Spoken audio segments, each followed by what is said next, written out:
अवधूत चिंतन श्री गुरुदेव दत्त। श्री स्वामी समर्थ महाराज की जय। स्वामी भक्त हो नमस्कार। स्वामी स्वरूप परमपूज्य सद्गुरु श्री लाटकर काकांच्या संचार अवस्थेत प्रस्तुत श्री स्वामी चरित्र तत्व रहस्य हे वैशिष्ट्यपूर्ण आहे। आपल्याला प्रत्यक्ष स्वामी समर्थांच्या मुखातूनच हे ऐकायला मिळत आहे, हे आपले अहोभाग्यच आहे। श्रद्धावान स्वामी भक्तांनी याचा अवश्य लाभ घ्यावा। धन्यवाद। श्री स्वामी समर्थ। जय जय स्वामी समर्थ। प्रस्तुत प्रति गुरुवार सदगुरु का दिन है, जहाँ समग्र ब्रह्मांड में परिक्रमा करते हुए प्रत्येक निज भक्त, प्रत्येक सच्चिष्य को कृपाशीर्वचन प्रदान करने के प्रयोजन से, समग्रता से कृपा प्रदान करने के प्रयोजन से सद्गुरु का भ्रमण होता है। प्रस्तुत स्थान में सद्गुरु का अधिष्ठान स्थित है।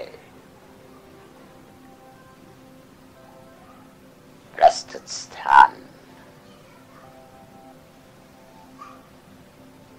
सद्गुरु का विशेष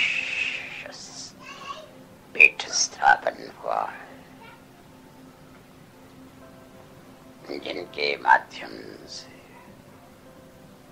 समग्र सच्चिष्य, समग्र भक्तों को ज्ञान भक्ति प्रदान करने का अविरत कार्य चल रहा है।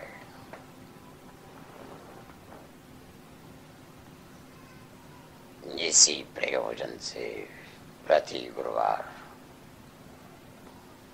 स्वामी चरित्र, सद्गुरु चरित्र, गुरु तत्व का आविष्कार, गुरु तत्व का रहस्य, जिसमें लीला प्रसंग के माध्यम से गुरु तत्व रहस्य उद्घाटन तथा सिद्धांत प्रबोधन, ज्ञान, सदाचार निर्देश, धर्म संस्थापनार्थाय प्रस्तुत चरित्रात्मक प्रबोधन चल रहे हैं, जिसमें सद्गुरु चरित्र अखंड है, अनंत है, अभेद्य है, अविरत है, जो स्वयं तत्व स्वरूप, जो अनंत है, जन्मा अमर तत्व, लीला प्रसंग, स्थान काल स्थिति के अनुसार अष्टदा प्रकृति का आश्रय धारण करते हुए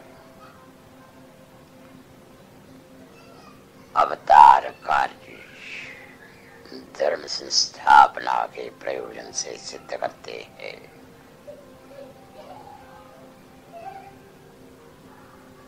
सद्गुरु का भ्रमण त्रिखंड में होता है। गत प्रबोधन स्वामी का एक शतक, सप्तदशक तथा एक संवत्सर, 171 इतने वर्षों का विस्तार से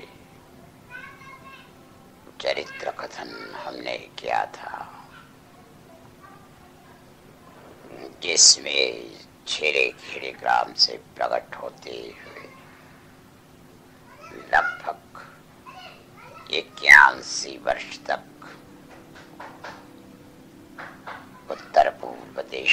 भ्रमण करते करते समग्र स्थानों का वर्णन हमने किया। तत्पश्चात गौरी शंकर शिखर से ऊर्ध्वगिता में, ऊर्ध्व दिशा में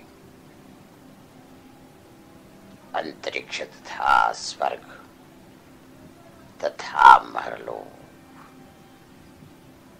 अंतिम गुरुलोक में किस प्रकार से भ्रमण हुआ। गंधर्व पितर, देवगण, मुक्तात्मा शिष्यगण, इन्हें प्रबोधन किस प्रकार से किए गए। तत्पश्चात स्वामी स्वयं मुक्त अखंडता से जिनका त्रिखंड में भ्रमण होता है, वह त्रिमूर्ति दत्तात्रेय सद्गुरु भरत भूमि पर समग्र तीर्थाटन करते हुए गोदा तट तटाक यात्रा परिपूर्ण करते हुए मुख जहां सागर को गोदावरी का मिलन होता है, उस स्थान पर जब तटाक यात्रा परिपूर्ण हुई, तत्पश्चात भाद्रपद अमावस्या के दिन अवधूत रूप धारण करते हुए पिठापुर स्थान पर जब स्वामी का भ्रमण चल रहा था, जहाँ पे गुरुपीठ संस्थापन का कार्य अनंत काल से अत्रि तथा अनुसुया के दंपत्य ने किया था, जिस स्थान पर अनुसुया तथा अत्रि महर्षि का कार्य होता है, वहां दत्तात्रेय का उद्भव अवश्य होता है। इसी सिद्धांत के अनुसार महर्षि अत्रि ऐसे ही घर में स्वयं का आविष्कार करते हुए, जहां पे 7 पुरखों तक दत्तात्रेय का अर्चन पूजन अखंडता से करते हुए सद्गुरु के ही अर्चन पूजन का ही कार्य होते गया। इसी ग्रह में अत्रि ने जन्म लेने का संकेत किया तथा अनुसुया माता ने इसी स्थान के पास जन्म लेने के लिए विवश होते थे। स्वयं अपर राजा ज्ञान के अग्नि थे। स्वयं अनुसुया माता के आविष्कार में सुमति अतीव पतिव्रता से तथा शास्त्र के अनुसार कर्मकांड से व्याप्त थी, किंतु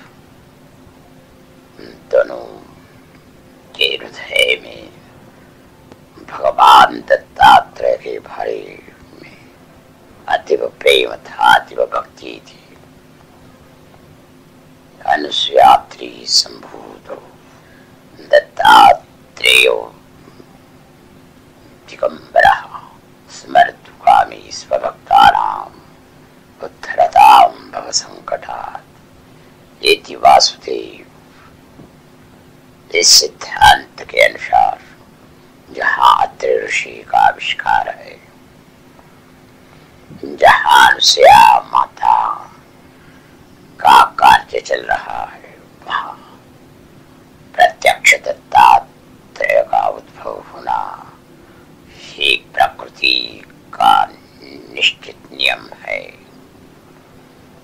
ऐसी सिद्धांत है, किंतु कलियुग के प्रभाव के कारण दत्तात्रेय के आगमन के पूर्व अनेकों जीवात्मा ने प्रयास किया इस दाम्पत्य से जन्म लेने का, किंतु अतीव वैराग्य, अतीव कर्मकांड, अतीव ज्ञान, दिव्य तेज के कारण यह जीवात्मा जन्म लेते ही मृत्यु प्राप्त करते थे। कली का प्रभाव बड़ा विलक्षण सुमति को अंततः एक दिव्य ज्ञान से युक्त जीवात्मा ने जन्म लेने के प्रयास के पश्चात यह मृत्यु का सामना करते हुए जीवित रहा, किंतु ज्ञान के अक्षर थे, किंतु क्रिया शून्यता के कारण इसे पंगुत्व था। इस प्रकार से भले ही ज्ञान से युक्त है, किंतु यद्यपि कोई ज्ञानी होता है किंतु क्रिया शून्य है, वह पंगु मनुष्य के समान। उसी प्रकार से द्वितीय जीवात्मा जो कर्मकांड से युक्त थे किंतु ज्ञान शून्यता थे, इस द्वितीय जीवात्मा का जन्म हुए पश्चात जन्मता ही अंधत्व प्राप्त हुआ था। अंधत्व जो ज्ञान शून्यता का प्रतीक है। इस प्रकार से कर्मकांड का प्रधानता ज्ञान शून्यता, अंधत्व का प्रतीक तथा केवल ज्ञान है, किंतु क्रिया शून्यता होने के कारण पंगुत्व का प्रतीक है। इस प्रकार से अंध तथा पंगुत्व प्राप्त हुए दो पुत्र अफर राजा तथा सुमति को प्राप्त हुए थे। प्रारब्धवश प्रस्तुत स्थिति परिस्थिति के बारे में माता बड़ी विवश थी, किंतु नित्य नियम से गृहस्थाश्रम चल रहा था। जातक जब एक भविष्यवेत्ता ब्राह्मण एक दिन इस दाम्पत्य के घर में अतिथि के रूप में आया, जब दिव्य प्रभा अपराजा तथा दिव्य पतिव्रता मातृ स्वरूप सुमति को देखा,